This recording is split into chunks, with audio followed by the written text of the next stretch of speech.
Time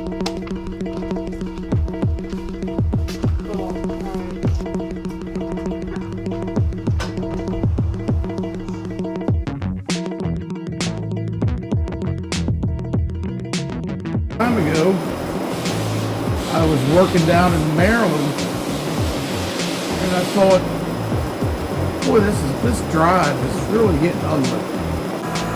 Well, prior to working for Elsner, I worked for a company where I was a customer of Elsner Engineering.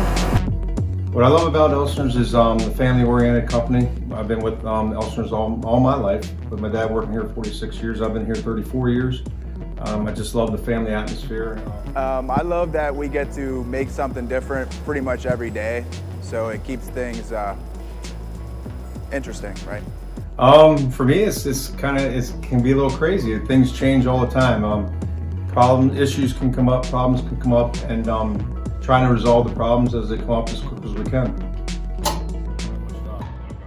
It interested me because it is something that's always going to be around, and it's always improving. It's not something that stays stable. It moves with times.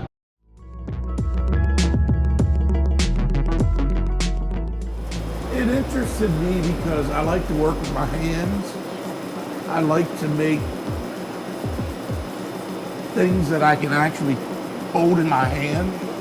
What's cool about it is we just get to make cool stuff. I mean, if you walk around the building, you'll see all the framework we do. We do a lot of large stuff, and I enjoy doing that. Machines are really family.